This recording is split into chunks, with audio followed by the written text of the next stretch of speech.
Bonjour.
Pour votre information, la jeunesse Mon Rêve est jusqu'à-là tenante du titre.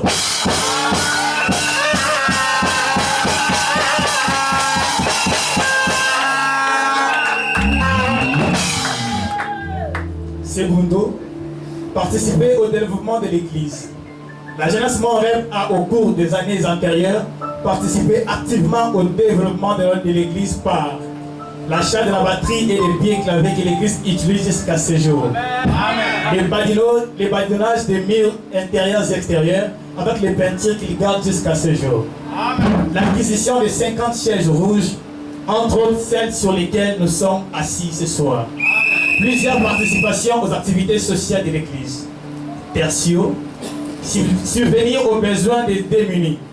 La jeunesse de Mon Rêve, avec l'appui de l'Église, est en train de scolariser 2 jeunes et soutient 2 autres jeunes dans leur formation en auto-école. Chers frères et sœurs, distingués invités, vous comprenez au vu de ce qui précède la quintessence du thème choisi pour cette convention, lève-toi car cette affaire te concerne.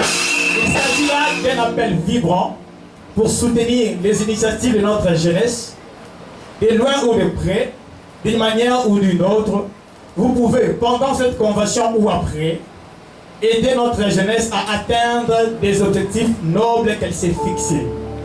Notez en outre que le président reviendra avant la fin de ses assises nous en parler avec des amples détails. Chers frères et sœurs, distingués invités, permettez-moi de clore pour ne pas abuser de votre patience, pour ne pas non plus être chronophage. Mes propos tout en vous souhaitant de passer 3 soirées exceptionnelles à notre compagnie, tout en vous rassurant de la bénédiction promise par les Seigneurs dans le livre des Psaumes, chapitre 133, les versets 1 à 3. Je cite. Oh, il est agréable, qu'il est doux pour les frères de demeurer ensemble. C'est comme l'huile précieuse qui, répandue sur la tête, descend sur la barbe d'Aaron qui descend sur le bord de ses vêtements. C'est comme la rosée de l'Hermon qui descend sur le montant de Sion. Car c'est là que l'Éternel envoie la bénédiction, la vie pour l'éternité. Fin de citation. Puisse cette huile de la bénédiction divine être répandue sur tout un chacun de nous durant ces 3 jours de convention, et c'est là au nom puissant de notre Seigneur et Sauveur Jésus-Christ. Que Dieu bénisse la jeunesse combattante pour Christ de l'Assemblée Montréal. Amen. Je vous remercie. Alléluia. Amen.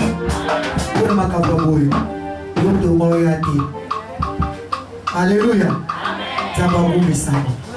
Tukozi tanto ndoka bwana Nzambe tutelemi adebana swati masomo ya 5 minutes kutoka na bwana Nzambe za concentré bisiko zali kubukisa makanisa na yote tuzana presence ampolo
Voilà, je vais présenter notre orateur du jour, Azali Moko. serviteur, la jeunesse combattante pour Christ, la secrétaire, la jeunesse, la bataille, la assemblée morale, il y a la convention de Mission Palelo, voilà donc tout ça, le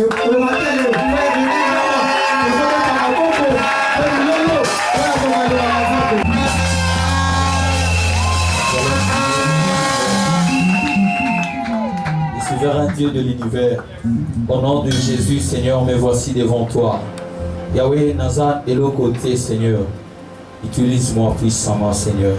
La parole déclare, c'est poussé par le Saint-Esprit que les hommes ont parlé de la part de Dieu. Les œuvres et la chair ne servent à rien, mais c'est l'Esprit qui vivifie. Seigneur, Nani Bonsi Lokolambeka, utilise-moi simple canal, Seigneur. Nazala simple micro, Yondoloba, Seigneur, na peuple na yo Jésus.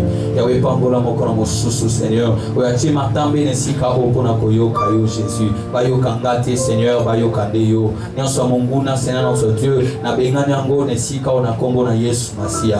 Natindo Misi tes amis mais au nom de Jésus. Ma communauté, Seigneur, ici Kabatatu la Kakombo na Yesu, Nyanso Mokilevanda Kakimia, Yangote Kolo Yesu na Bokonji, Opesanga Kolo, na Fanisi Molimo, Nyanso Seigneur, oui qu'on s'oppose, Seigneur notre Dieu contre Abisso, Yesu Fanda Kimia au nom de Jésus. Que l'amour de notre Père, la grâce de notre Seigneur Jésus-Christ et la communion du Saint-Esprit soient avec nous aujourd'hui et à jamais. Nous avons ainsi prié au nom de Jésus qui est notre Seigneur et Sauveur. Amen.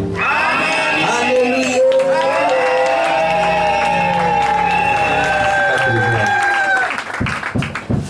Ce qui est capable na biso bateau, mais ton bateau sala beauté.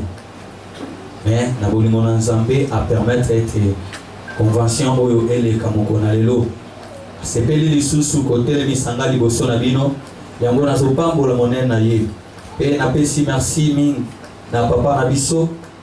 Et qu'on rappelle qu'aux alatons va pessier combo, bate yete botia mutu musus. Amen. Mais nasi avant encadrement na ye de to sepelito a sepeli collègue sabiso li susu na poko lelo yango na pesi merci ming.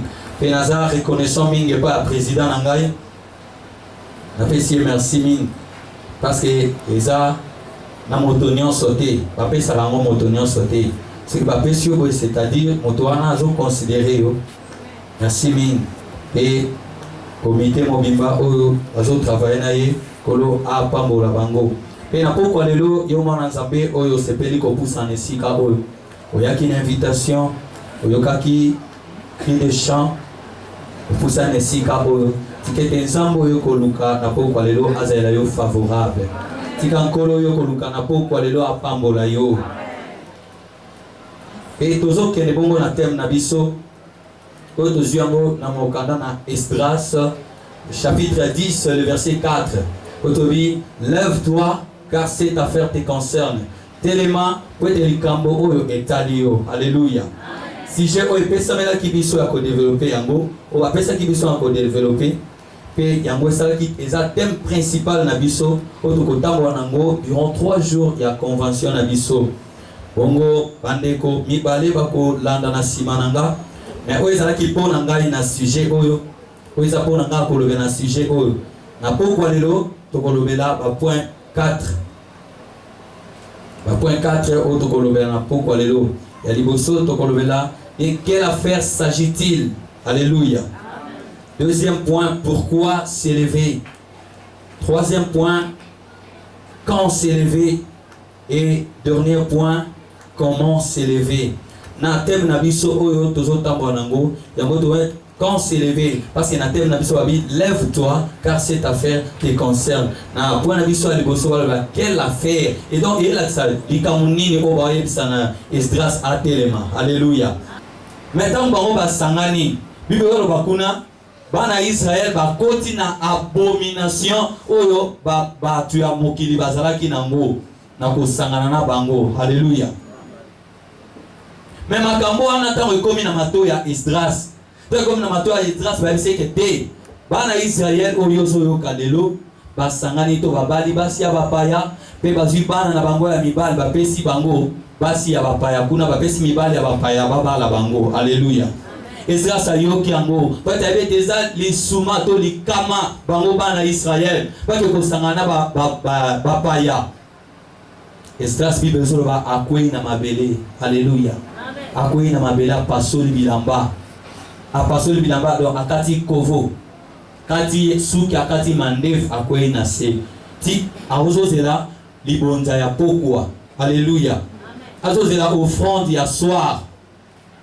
Metangu moment ya offrande ya pokwa ekomi. Atelemi na kolemba na ye to atelemi na désespoir na ye. Atelemi nango po akende na offrande ya pokwa. Bible soloba alati toujours bilamba wana kaka oyo epasuka. Alléluia. Bilamba ka wano epasuka wana. Tous ensemble, hein? Est-ce que tous comprendre? Bilamba ka wana epasuka wana. Esdras amati nango na Jérusalem. Afuka minase. Abandi kobondela Nzambe. Kobondela tema boko likolo. Azobondela Nzambe na kolela. Azobondela Nzambe ayoka peuple na ye mawa. Alléluia.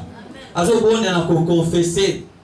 Tant azobondela directement fula batu. Alléluia. Fula batu entouré ye. Mutu soka sta na bi fula batu baresi ba yo lapide. Fula batu ba ye. Na kata fula batu wana ba tata bazalaki, ba mama bazalaki, pe bana bazalaki. Bango nyonso ba entouré Esdras bango pe babandi kolela. Alléluia. Bango pe babandi kolela. Na kati ya batu wana Bible lo baisa na moto moko komone Shekani na kati wana. Shekani atelemi azuma loba. Azoloba na bana Israël. Eh bino bana Israël boyebete tozaki infidèle liboso na Nzambe. Alléluia. Tozaki infidèle liboso na Nzambe. Infidélité na biso yaki kan na kobuka mobeko na Nzambe na kokende kobala basi ya bapaya. Alléluia. Malgré nyonso wana kolela kopasola bilamba bazalaki kaka na opportunité ya kopusa liboso na Nzambe ya kozongisa alliance na bango ya kala. Alléluia. Père suki wana tabi tozana yo elongo telema pesa nini agir. Alléluia. Tona ko épargner biso na suka histoire pona ko kozala fidèle na ngonga na biso. En bref, ezalaki pona Esdras na situation de batuni biso question na point na biso liboso. De quelle affaire s'agit-il? En bref, il s'agit d'Esdras qui devrait s'élever. Donc, parce que ça y est, à Téléma, tatika la Téléma, mais à Nzambe. Alléluia. Qui devait s'élever pour aider le peuple à s'engager dans une nouvelle alliance. Alléluia. Pendant le beau natal, pendant natal, tous ensemble. Alléluia. Donc, relation est Katani Baron Nzambe, mais Esdras Logo Lazara qui a Shekani habité Téléma. Allez pas dans Nzambe pour ça azongisa boyokani ya sikana peuple. Alléluia. Alléluia. Est-ce que vous comprenez le loko ebande ko concernant qui Esdras na affaire yango? Parce que na période wana Esdras azaki souverain sacrificateur. Esdras ka moto azaki na makoki ya ko senga na Nzambe ya ko telema ko sunga bana Israël. Amen. Ko sunga bana Israël bazonga na boyokani lisusu nani na Nzambe. Tangu Shekani a Télémi, to bat baye kozwa, wane komi na chapitre 10. Alléluia. Et comme na chapitre 10 du verset 1 à 4. Na yango, na point B na biso, car toza toujours na point liboso. Alléluia. Obunga te, hein. Mais les locaux na terre na biso, lève-toi, car cette affaire te concerne. Na biso sikolo. Watu uto le na contexte Esdras. Et loko bana ko sala Esdras. Bango kuna affaire bazaiki na okaka moko. Alléluia. Affaire bazana na okaka moko Bible lobi ya kozondi saboyo kania ya sika. Bango na Nzambe affaire zaika moko. Mais maintenant tozoni na contexte na biso bat. Biso. Yo mutovandi wana, gamu na vandi, gamu na telemi sika o. Na thème où lève-toi car cette affaire te concerne. Mais maintenant en ce qui nous concerne individuellement, mutuna mutu, alléluia. Mutuna mutu, ndenge tofani ne sika oyo. Mutuna mutu akoko telema pona biloko 4 autres cités awa. Alléluia. Mutuna mutu ndenge toza awa akoko telema pona biloko 4 oyo nazo cité awa. Alléluia. En ce qui nous concerne, développer une communion parfaite avec Dieu. Alléluia. Développer une communion parfaite avec Dieu.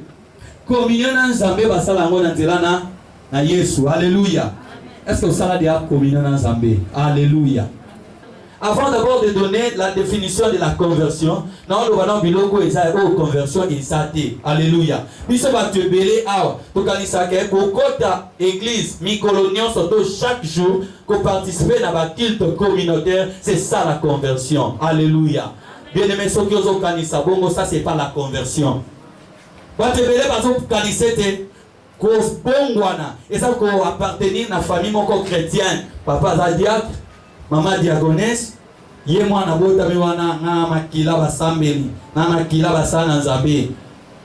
Conversion et ça la makamoto na moto individuellement. Alléluia.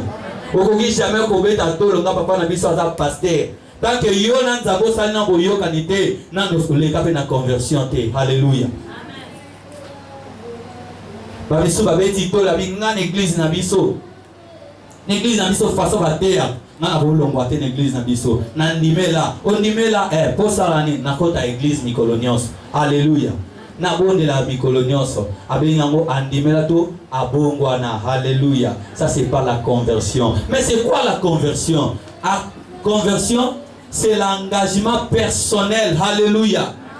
C'est l'engagement personnel. Et ça c'est un engagement au basé que babi Samuel ndingo zabo nga papa na yo na lobi ndimela. Alléluia. On les a condamnés conversion par contrainte. Les deux temps de une codim. Sauf que, vous voyez, codim te, mbongo, il y a une classe lundi au resoité. Sauf que, vous voyez, codim te, au reliate. Pas candio. Alléluia. Ouais, ça donc. En d'autres termes, on a chemin à suivre. Alléluia. Pourquoi pas c'est aux amis qui Lélo, frère Jeff, Dengazana, Douleman. Babadi, c'est ce que l'église est au reliaté. Avant de ça, on a contraint Capo Asanini. Alléluia. Mais on va dire que la conversion, c'est un engagement sincère, c'est un engagement personnel que l'homme prend d'abandonner ses anciennes mauvaises voies. Alléluia. Donc, et ça donc, mon canot, donc, mais là, mon toit suit. Décision, mon toit suit, na moté, manaye, yé, moko, moutabe, si était, moutalobeli était, batube, batindi, qui était, bakangi, epete, moutou, yé, moko, andimi, ango. Na, andimi, ni, andimi, kotika, manzela, nyonsu, yamabe, yakala. Alléluia. Kotika, manzela, nyonsu, yamabe, yakala. Pour ça, nini, alanda, mobimbanzela, na, c'est ça la conversion. Alléluia. Alléluia. Pe communion dans Zambé soki moto aleki na yango andimeli Yesu lokola nkolo pe mobikisi na koleka na nzela ya la vraie conversion. Parce que toi la vraie conversion à côté fausse conversion pe ezali. Alléluia. Bato basa la conversion mon conversion ko sama mon côté. Alléluia. Ngana bongwana. Maintenant vous le bongwana muto abongwana to botala ye. Vie à Christ katina ye eza. Communion à Yesu, communion à biso na Nzambe et les kakapar nanzela Yesu Masia tangu tondime ko bongwana. Alléluia. Ko fandisa Yesu na mitema na biso ne place wana biso to sali boyoka nina na Nzambe. Alléluia. Communion na Nzambe ekatanaka. Amen. Est-ce qu'on dit minga? Communion na Nzambe ekatanaka, communion na Nzambe pe esani ni ezongaka. Alléluia. Communion na Nzambe ekatanaka quand? Quand moto asali boyoka ni na Nzambe. Alléluia. Ata lisusu sima. Donc animi kozonga lisusu banzela na ewana ya kala ya mabe. Alléluia. Oh Nzambe afandaka isika ambidote toyebi. Alléluia. Maintenant moto akomi ko sangisa grâce na Nzambe na vie ya masumu. Place wana don Nzambe moya fanda ezate relation na yo na Nzambe to communion na Nzambe sani. Alléluia. Parce que vous avez soudine te pour s'en aller na Nzambe. Mais quand relation o ekatana kidan relation ya biso ba communion ya biso na Nzambe ezonga kandenge nini? Ka yo moto obunga wana tant moto azongi asuki samabi akolo to moni bana Israël. Alléluia. Shekani a télé lobby. Nous avons péché contre Dieu. Alléluia. Nous avons été les infidèles devant Dieu. To moto azola te nasumuki. Alléluia. Nasumuki. De mutakiti. De place wana. Communion na yo na nzambe sa nini. Bezongi. Alléluia. Tika na tuna biso motuna. Est-ce que communion na nzambe ozo développer un bon malam? Alléluia. Vous allez voir un croyant, il se tape la poitrine chaque jour. Alors que ngana mondimi nandimela. Mais na kati ya moto. Alléluia. Na kati ya moto. Ya solo ba communion na ena nzambe na bibibebu. Mais or na mutema na ye, Dieu est loin de lui. Relation katana kala. Alléluia. Relation katana kala ekenda. Shekanya aibetete. Relation to communion na biso na nzambe ko zonga. Soki to sani ni to sengi mawa na nzambe. Alléluia. Affaire où ça pour na biso ya liboso. Alléluia. Développer une communion parfaite avec Dieu. Yo lokola mondimi tango la muki na tongo. Il faut rendre compte est-ce que communion na ngana nzambe eza malamu. Alléluia. Communion na ngana nzambe eza malamu. Boyoka na ngana nzambe. Qu'est-ce que je fais? Nini Bible lobi na osala ngote. Alléluia. Parce que la Bible eloko nyonso eza o nyonso nzambe apesi lokola recommandation to lokola droit, devoir. Oui, c'est que biso donc ezake ba obliger biso na Bible, on va obliger biso. Vous devez. Alléluia. Donc ça doit s'arrêter tozo sumuka. Alléluia. Parce que la Bible dit prier sans cesse. Méditer la parole de Dieu. Alléluia. Yo méditer malobanzambe. Alléluia. C'est que na biso to développer boyo kani ya malamu na nzambe. Kwa nezaki ya elo na biso ya liboso. Pour ami balé to affaire ya mi balé. Les affaires du Seigneur. Alléluia. Vous allez voir un croyant à l'église. Ngana ndimela, mais n'akate église yazo mi benga mondimi simple. Alléluia. Tikana ebisayo na makamwa nzambe mondimi simple azalakate. Pendant que baninga ba kotel ma liboso na nzambe bazozo récompense na bango. Talaka biso nyos aw. Baye tozo ngo a l'église. Biloko to latina bakingo. Babani koya bapesi koto basili.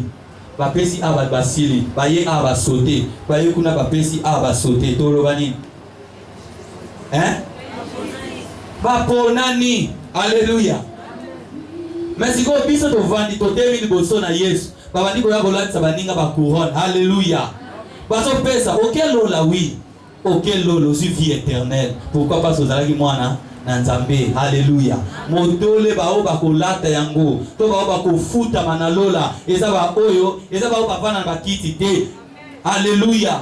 Eza bao babeta katolo na monoko teke baza bana Nzambe bango bazwa modole mais modole na Nzambe modole na nkolo bao bakozwa ngo bana na Nzambe oyo basala ka musala na Nzambe. Alléluia. Esenge na yo lokola mwana Nzambe osokipe na mosala na Nzambe. Alléluia. To sala bwepona nkolo to sala bwepona Nzambe. Ah. Na moteba lekisi ko église ni yango. Alléluia. Bangope ba lekisi. Église ni bana babandaka kosenga. Alléluia. Siko nani akobongisa? Micro bazoye bela biso tutobini. Alléluia. Biso tutobini ta bayemi na micro o. Mais so tangu yango ebebi ba bito bongisa. Yo zongi place na okangi maboko bia awaneza musala ba ancien, musala ba diacre. Alléluia. Yo sko ndimeli Yesu Masia. Yesu alongola na buhumbu. Alléluia. Alongola na buhumbu masumu. Achona nzela droit. Abengo koma mwana Nzambe. Mais pourquoi yo tingaka musanta batu musuba sala yo fandi? Mutu nyonso esengeli atelema pona musala o. Esengeli na o telema pona ko développer communion na yo, communion parfaite na Nzambe. Deuxièmement, esengeli na yo o telema pona musala na Nzambe. Alléluia. Esengeli na biso to telema pona musala na Nzambe. Alléluia. To telema pona musala na Nzambe. Esengeli na biso to telema okofika ate kokoma mwana Nzambe ofandi. Koya liboso na Nzambe okoma mwana nzambe ezaka ate ke otikali mwana oza mwana nzambe mais na kosalela nzambe okangi maboko esenge na biso totelema pour les affaires du Seigneur. Alléluia. Troisième affaire, chacun de nous aujourd'hui doit s'élever pour le bien-être de nos familles. Alléluia. Ponako bonga ya libota na ye. Est-ce que tous ensemble? Koza elongo. Alléluia. Mutu na mutu fa telema pona ko bongisa libota na ye. Bele metika na yebisa yo. Libota na yo so eza posa et prospérer. Eza affaire ya ba américain te. Alléluia. O fani toze la mindele biso mindele kaba oya ya wapi. Alléluia. Pona bien-être ya libota na yo esengel kana mutu musute. Alléluia. Yo moko parce que ngaza na libota na binote na ebite bisika nini o esimbaka bisika nini o esimbaka na yebi angote na yebi place ni na yebi na ngate lien na bino ezani eza place ni mais ngala kete na place na yo tandis que na telemi na oya yo yanga pe kotoyo. Alléluia. Et c'est que to telema pona bien-être ya famille na biso.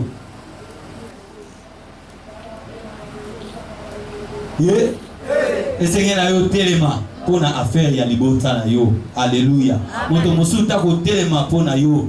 Moto mosuta ko telema yo. Nde mukolo famille wana.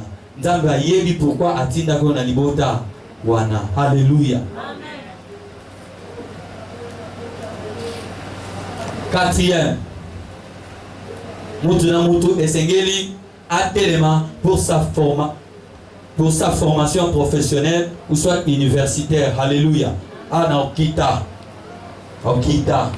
baba frère même ba frère kate ba maman ba sœur pe biso nyos il faut que tu aies ma bonne formation na yo. Alléluia. Formation ni na lobela pour mon frère mon boudé kanga maboko makondo lokolikolo na vie asalara elokote. Alléluia.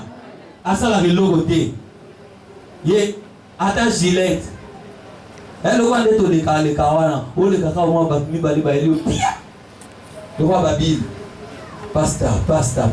So d'aller na vie na ya sala rane, et logo de alléluia.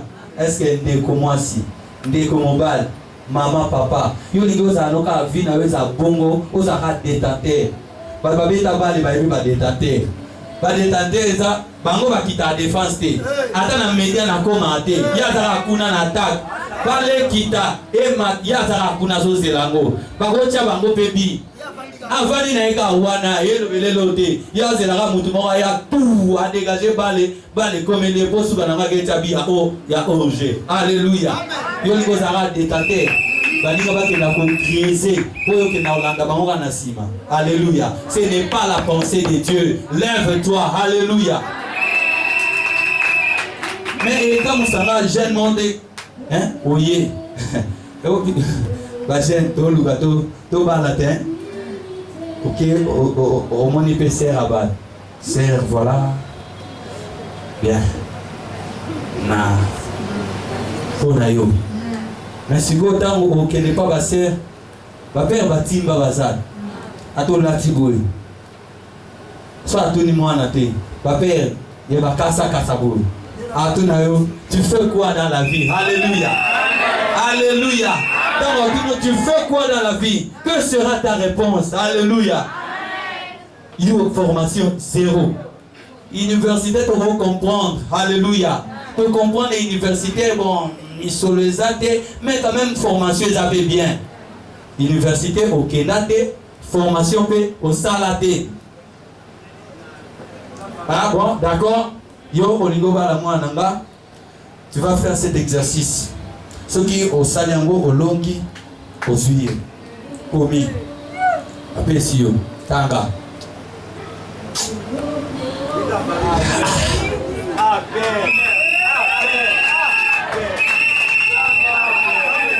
Alléluia. Mais moto be bada botama asali na problème à display. Alléluia. Papier comme ngai bololo asimba boy abalola boy akene boy nyonso na pourquoi manque de la formation. Alléluia. Azona ya de logote atambo ngotangele sate Mais 500 chaque jour, il y a séance, ok, c'est compté et au monde. Alléluia. Je ne sais pas le téléma. Papa, c'est le téléma pour la formation. Ada bengo ingénieur te o yebi na yo ko koma mikanda wana te. Yekola quand même ata kotanga pamba. Alléluia. Pour l'être comme la miroir te. Amen Bajen. Amen Bajen.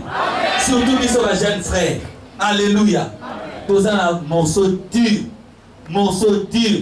Libosa ba père au batimba. Hein? Ba père au batimba. Parce que papa mo bon a savana e atalora olingo bala e yakana boy habite ke moto yo ane lia occupé na été mais ba père batimba alingi na été mo ana kende na bilanga to ne sobe ake na désert parce que tu es en classe yozo boya lobi ka bandingo balotanga na bango o changer combo na classe ko zaki master. Tant que comme on changer, au maintien du colo l'excès même à ta fatigue. Au PC en on s'en a pas bimisarata, hein? Pas bien en moni. Ça coûté. Ah mais ça va là. Ah ça va là rapport. Après ça yo. Alléluia. Voilà on peut sauver voilà moi là. Voilà les 500. Où ça la moni? Alléluia. Yo monte mukolo kendo senga 500. Olia nino kotonda. Alléluia. Tout élément, tout métier dans la formation. Oh, alléluia. Parce que tant que les lois aux oboya, lobi o éviter oyo et koya. Amen, amen. Vous comprenez? Ah, encourager boy. Encourager boy. Frère, so pas na biso. Même on est pas na biso, on a un métier té na mabo. On a un métier té.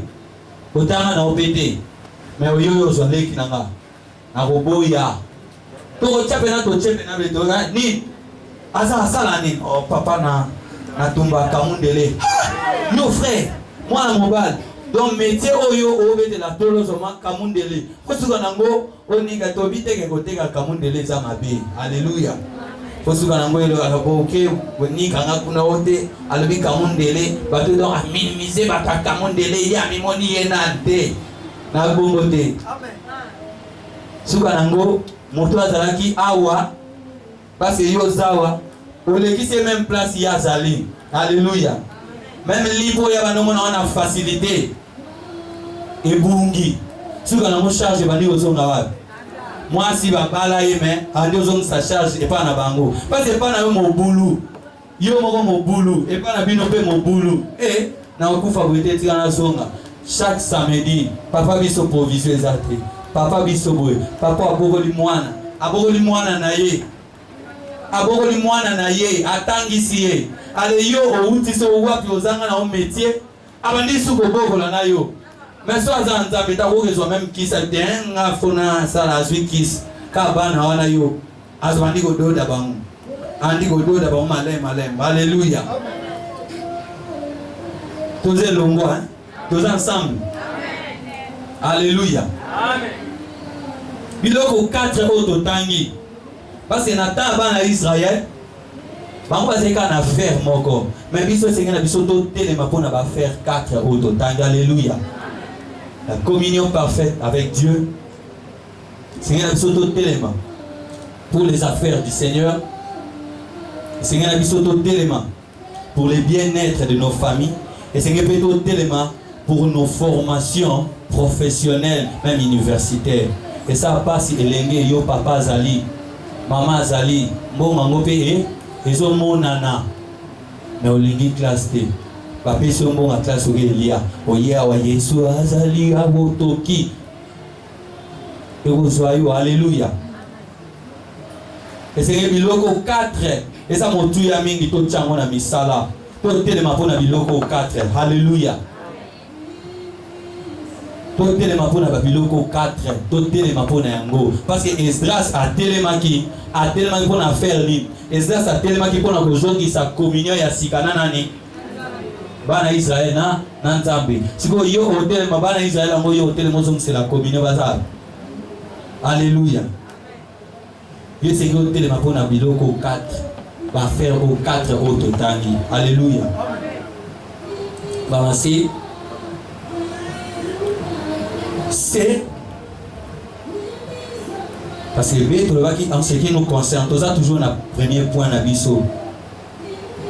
En ce qui concerne la jeunesse, autrement, jeunesse est bien bino lelo ne sikao. Alléluia. Jeunesse est bien bino ne sikao na pourquoi lelo. Biso n'en est au fandi ao. Jeunesse est bien biso. Comment nango? La jeunesse combattante pour Christ. Pourquoi est bien biso? Et bien biso na babit ni. Pourquoi est bien biso to sangane sikao? Alléluia. Pourquoi to bien ami awa? Pas bien biso teur sani. Alléluia. Pour un tout autrement dit, pourquoi cette convention? Réponse à Liboso. Pour gagner des âmes pour Seigneur. Alléluia. Tout bien ami awa. Pour la gagner, milema pour nanani, pour nanzambe. Pour la pesa au biso de Rogosal. Et tinda. Alléluia. Pour le bateau à mon kilité, batindi biso. Yesu yemoko. Alléluia. Pour gagner des âmes, pour développer la communion entre le gène de l'église sœur d'une part, et les assemblées de l'EPECO d'autre part. Alléluia. Tout sangane siko ezaka protocole isabo bondeko. Alléluia. Et ça ressemble là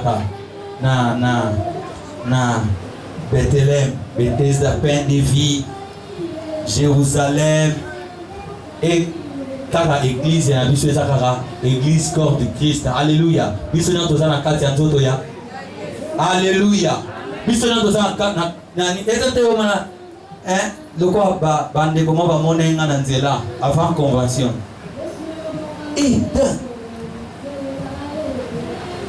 Alléluia. Toko lisaka bondeko. Alléluia. Toko lisa bondeko parce que tato poussa nesiko toko lisa bondeko. Lobitango mon frère ene na Israël. Alléluia. Frère ene na Israël. Ndeko na biso. Alléluia. Akena pain de vie ndeko na biso. Alléluia. Bondeko. Amen. To bengi sibilo nesiko pona ko lisa bondeko. L'église sœur nyons l'église absolument ntinga na même yo to tanga église na hotel ana nyongi. Autant l'église a dit que le vin a été. Et biso nyonso. Alléluia. Tous en a quatre nzoto ya. Yasuka pour soutenir les projets de l'église. Alléluia. Et l'engé mobile, l'engé moisi, papa, maman, biso batova nesika o. To benga mi nesika pour soutenir le projet ya ecclesia. Tabazotanga batangi basalimo de circonstances eza na point mo balobi ke président akoleka avant to silisa. Alléluia. Eza mutakangi président akoleka avant to silisa po akolobela biso akopoate na biso likambo yango. Alléluia. Ngaya batute epesa benga te na poate yango président ye moko. Alléluia. To continue na point 2 na biso parce que point ezalaki de quelle affaire s'agit-il? Deuxième point Nabiso, pourquoi s'élever? Alléluia. Pourquoi s'élever? Parce que lève-toi car cette affaire te concerne. Avant tout, pourquoi totalisi biso ba faire yango. Alléluia. Ba faire est concerné biso. C'est quoi ba bipo na nini ko côté les mains. Alléluia. Pourquoi s'élever? Parce que sans ces affaires précitées, l'homme est déséquilibré. Alléluia. 4 affaires au Tangi. Amen, amen. 4 affaires au Tangi. Sans yango. Alléluia. Sans yango, mon tontamolaza déséquilibré. Comme TTS. TTS. Hein? TTS. Comme TTS. Le quoi vraiment à mon église en Antelabi. Ba frère qui m'a piaka na mokili ake kufa na église akimi piaka ba moto mokili na église. Alléluia.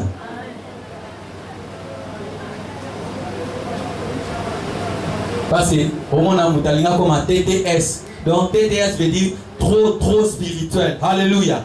Trop spirituel dans une formation sabot. Alléluia.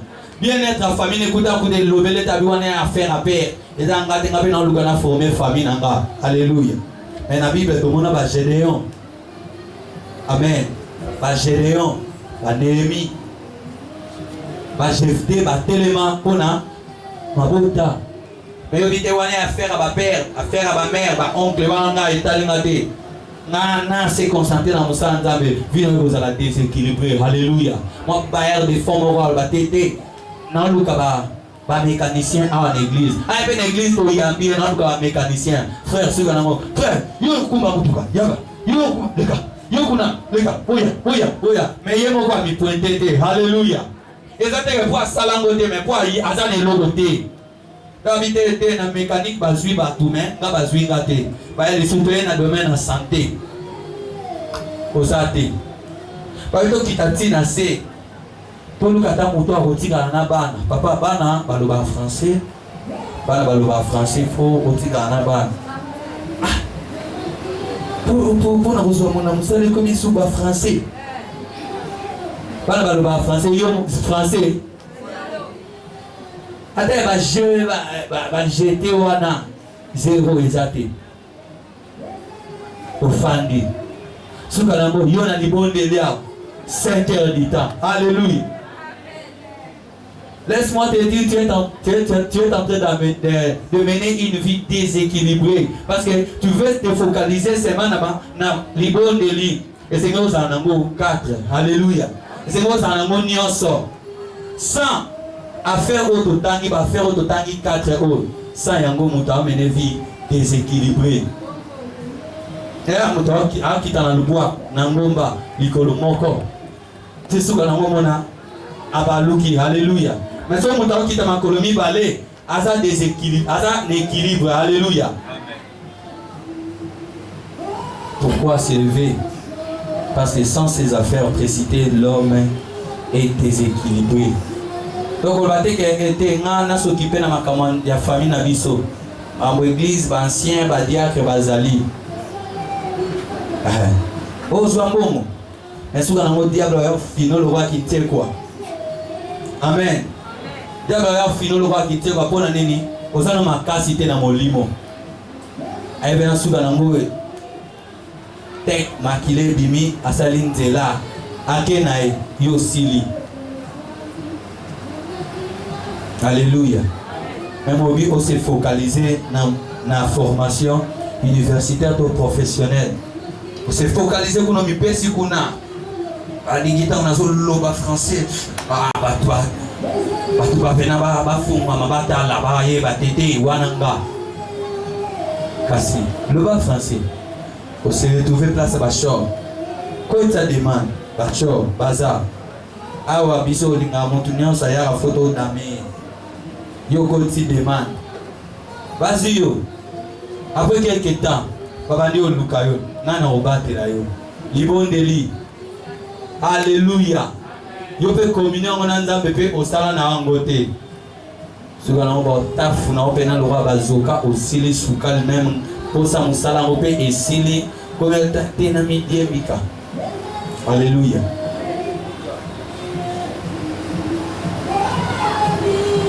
Pourquoi s'élever? Deuxième. Parce que si tu n'agis pas, Dieu n'agit pas non plus. Alléluia. Pourquoi c'est pour l'année côté les mains? Parce que ceux qui ont télémité, nous n'avons pas côté les mains. En côté la paix côté les mains. Alléluia. Nous avons dit côté les mains. Il y a moi je ça Jérémie. Depuis verset en ambitionnance. Hein? Depuis ambitionnance. Jérémie 33, 3. Belelanga. Abi belelanga be na sani ni. Donc ce que beleli était au monde pété. Alléluia. Ce que luki est pété au monde est pété. Il va attendre la biso. 1 Chronique verset 25. Verset 25 9.b. Partie B plutôt.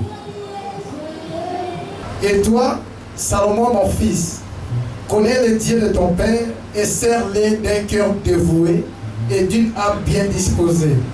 Car l'Éternel sonde tous les cœurs et pénètre tous les desseins et toutes les pensées. Si tu les cherches, il se laissera trouver par toi. Amen. Merci. Alléluia. Frère, tu es en limbo, tu es bêta. Si tu le cherches, il se laissera trouver par toi. Alléluia.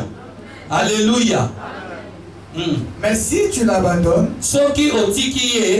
il te rejettera pour toujours. Alléluia. Le diable tourne des scénarios dans sa vie, dans sa famille, mais il y a au monde en moi Vandi, Anzambazali. Alléluia. Mais quand tu vas t'élever, Alléluia. Au tel bien abo mon nom que et l'eau qui était, et l'eau qui était, mais au Vandi. Alléluia. Tous ça posa le beau quand Zambé na bo mo inabiso, tous ça posa le beau quand Zambé na mabota na biso, na posa le beau quand Zambé tende to Vandi ao. Na posa Nzamba a visité tende to Vandi ao.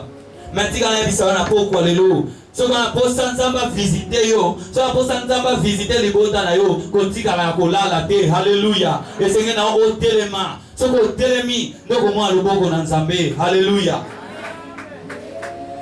So telemi mo aloboko na Nzambe, mais so telemi te. Zéro Mukate. Quatrième paix à Souka. Pourquoi s'élever? Parce que l'Éternel est avec toi. Alléluia. Parce que l'Éternel est avec toi. Il y a Hébreux chapitre 13 verset 5 partie B. Car Dieu lui-même a dit, je te délaisserai point et je ne t'abandonnerai point. Alléluia. Pourquoi Azanayo? Mais yo c'est le téléma, soko télémi, yes Azanayo. Alléluia. Chekania comprena kiango, Alexis Esdras, téléma, pote likamo etalio, pe ozala yo mokote. Alléluia. Toze longo na yo. Alléluia. Tika biso na poko alléluia. Dieu avec toi. Mais yo esengena yo au téléma. Alléluia. So télémi yes Azanayo longo. To pe biso tozo ya kamo mala. Esengena au téléma pote yes Azanayo. Troisième point, quand s'élever, alléluia, quand s'élever, tant nini kondelema. Parce que tout le monde pourquoi s'élever, maintenant nous voici sur les quand s'élever, tant nini kondelema, c'est maintenant, alléluia. Tala mutoaza côté na yo. Comment le roi M23D, mais talaye, kolongo le longité, talaye, kolongo le longité, yebisaye, c'est maintenant. Le roi sous c'est maintenant. Bakissa, c'est maintenant. Alléluia. Quand s'élever, il faut s'élever maintenant. Alléluia. Il faut tellement kakasikoyo. Pourquoi s'élever maintenant? Alléluia. Pourquoi s'élever maintenant?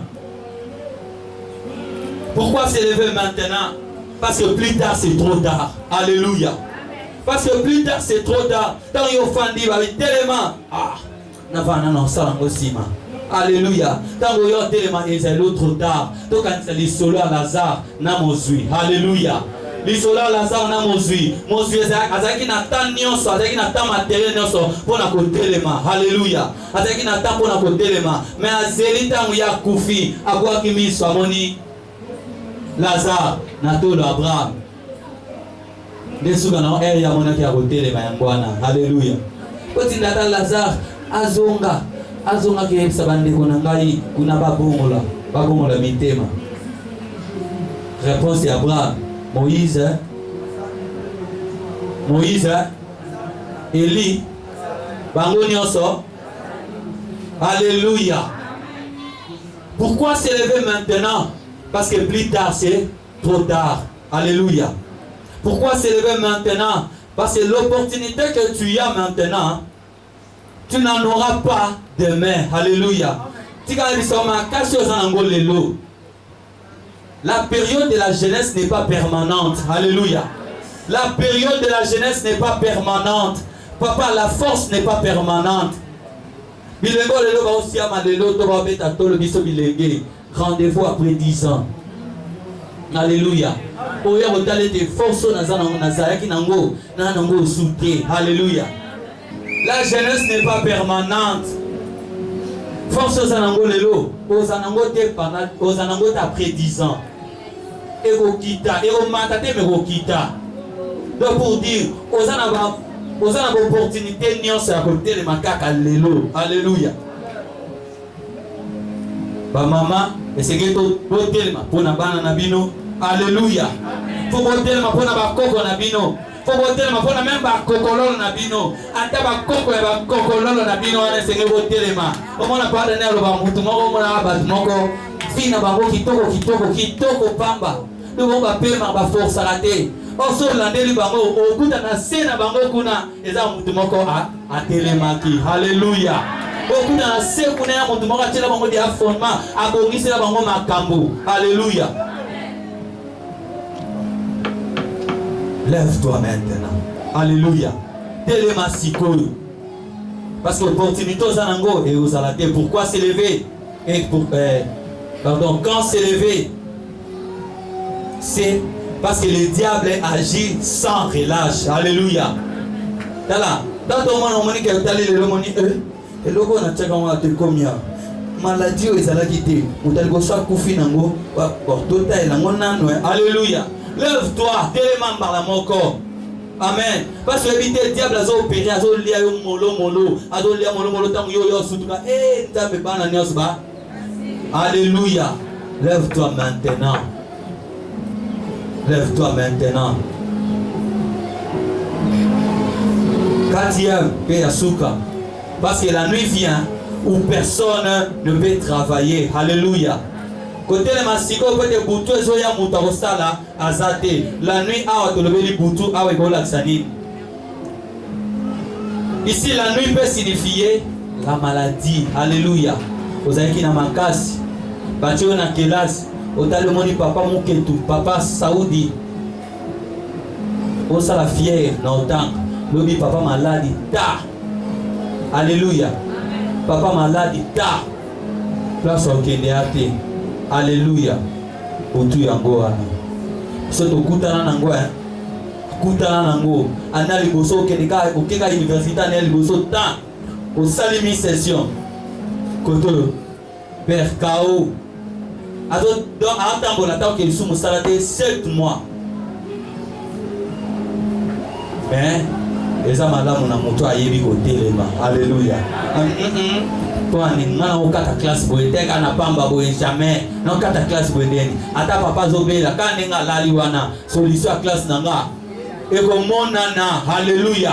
Solution classe nanga e monana efana telema na sisa classe yebeka abe na abigi pe malamu te. Alléluia. Na sisa classe abigi pe ka malamu te atoba ebi ko telema. Alléluia. Si la mort, la nuit peut signifier la vieillesse. Boutou ezoya elenge. Moment yango ocha fondement. Moment yango otonga fondation na yo. Alléluia. Potango okoma koko. Okuta déjà makambo nyonso. Bana na baya okuta makambo déjà esila. Alléluia. Quatrième point, pe yasuka. Comment s'élever? Alléluia. Comment s'élever? Parce que oui, pourquoi s'élever? Quand s'élever? Et maintenant, comment s'élever? Alléluia. Il faut s'élever. Il faut s'élever promptement avec une décision ferme de voir des choses changer. Alléluia. Et côté le madame omisuki si pour le bakete na ningi makambo sa nini échanger. Alléluia. Maladie ça qui na nina te nazo telema po na décision pe na suki sami. Alléluia. O telemi o suki sami o le bakete likambo moyen so ngasio ezate ke deli likambo ke libela na mona ngo sute. Alléluia. Mais pour likambo ke libela au monde en soute et c'est un téléma na décision ferme. Alléluia. Au souki sami pena comme ça par contrainte yango yo monate yo misune monate izo monate koto mamba wasala bana yo zo monate basala bango ni elo basala bango yo moko nan oyebite bali ko téléma ngulu suka nango ba osala ba kangi yo pe kasho. Alléluia. Deuxième, il faut s'élever avec espérance. Avec espérance que mes efforts ne seront pas vains. Allez, amen. Ne seront pas vains. Autrement dit, c'est développer un esprit positif. Amen. Et là, tu me sous tu me suis likambuya yemoko. Likambuya yemoko. Mais au moins, à Osalango neti te ce que tango Osalango bon neti te nana oya Osalango malade. C'est bon simba. Amen. C'est que tu as un esprit positif. Tu likambo ezo simba. Amen. Nena simba ego simba. Ata na famille mobimba. Et ça t'a moto na fond. Il y a $100 te. Ngatu comme na telemi aw. Na oleka. Alléluia. Alléluia. Est-ce qu'on est ensemble? Balancez vos mains. Na mona soto zale longo. Alléluia. Est-ce qu'on peut acclamer pour le Seigneur? Et enfin, il faut s'élever sans crainte. Alléluia. Il faut s'élever sans crainte. C'est que hôtel mana kobanga. Peut-être so hôtel na kobanga sata na komela yo. Sata na ya te boy. Ayela ka biso boyete. Na ba total ba film. Ta ba ndokinde ba bimela ba. So ko mona bimela yo timu. Kimia, c'est que mutu yamon na bango. Mais so ka zo ya pona mu. Timu. Donc azo bangisa yo po likamboza na ngoposa osala. Alléluia. Et Seigneur na au téléma sans crainte. Amen, amen. Bana Israël bazaki na faire moko o Seigneur bango o Seigneur na grâce à téléma. Mais biso to za na faire moko te. Alléluia. Biso Seigneur na biso to téléma pona makambo 4. Amen, amen. Makambo 4 autres to bito talango ils ont lié ba domaine nyonso ya vie. Alléluia. Ils ont lié ba domaine nyonso ya vie. O na thème na biso to za lango la prospérité à tous égards. Oh, il y a bisopé. Ils sont liés ma communion, ma 4. Oh, alléluia. Laisse-toi, nous allons prier. Seigneur Jésus. Alléluia, Seigneur notre Dieu.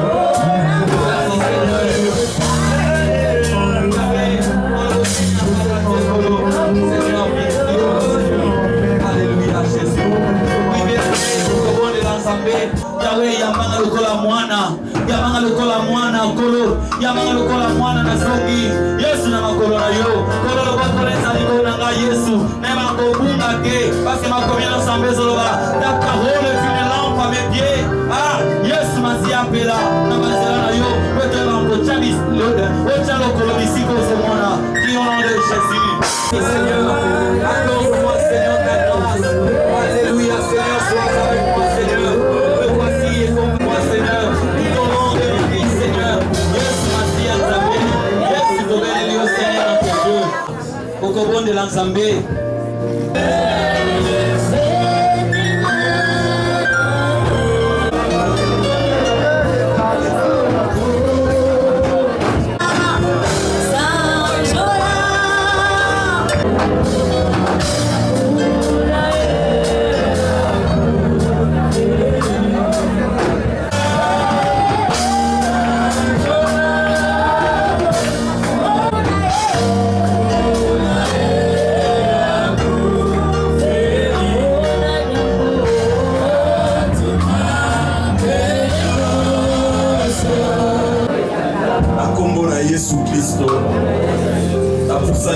Na yo sima ya koyoka maloba oyo kominyon na nga na yo nzambe tata na kombo na Yesu asengi oyokela nga mawa mpo na négligence nyonso na manifestaki kosala oyo nasalaki te limbisanga tata atelemi liboso na yo sala nzambe na ngai nazala mwana na yo na kombo na Yesu naboyi masumu nazwi ekateli ya kozala liboso na yo molimo mosantu pesanga makasi ya sika ya kotelema mpo na mosala na yo ya kotelema mpo na libota na ngai.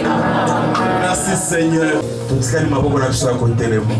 Vous connaissez la vérité vous affranchira. Père, merci pour toutes les vérités que tu nous as apprises ce soir en ces lieux. Nous nous soumettons à toi, Éternel. Sois transformé et que de bonnes bonnes décisions que nous venons de prendre maintenant soient soutenues par toi, par le Saint-Esprit, au nom de Jésus. En sortant de ces lieux, que nous soyons transformés. En sortant de ces lieux, que nous ayons de nouvelles pensées. Donc une autre, oh notre Dieu, manière de considérer les choses, de voir les choses. Je prie, Père, pour que tu renouvelles l'intelligence des uns et des autres. Renouvelle notre intelligence, oh Dieu. Merci parce que tu le fais. Et merci parce que nous serons ici demain pour apprendre encore. Et tu seras encore au rendez-vous pour nous parler et pour nous aider à te connaître et à marcher avec toi. Tu seras là avec nous les samedis, alors que nous serons là pour clôturer ce programme. Merci Seigneur. Laisse-moi prier pour René, ton serviteur, lui qui nous a parlé ce soir. Je prie pour qu'il soit béni au nom de Jésus et que les chemins de sa vie soient libres et balayés au nom de Jésus. Je prie éternel pour que le Saint-Esprit les soutienne, qu'ils soient soutenus par toi, Seigneur Saint-Esprit. Laisse au Dieu de grâce que tu lui donnes, éternel notre Dieu, la force et la capacité pour vivre son enseignement au nom de Jésus. Et que tout, éternel notre Dieu, les mauvaises choses que le diable peut créer sur son chemin soient éloignées de lui au nom de Jésus. Seigneur, merci de le bénir.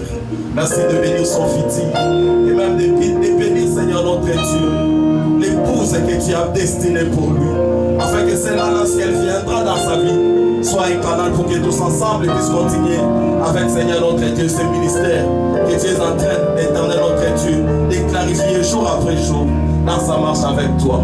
Merci Seigneur de les prendre en charge et merci de les bénir. Merci Seigneur, au Dieu de gloire, de bénir ton peuple ici réuni. Au nom de Jésus, nous t'avons ainsi prié avec beaucoup d'actions de grâce. Amen.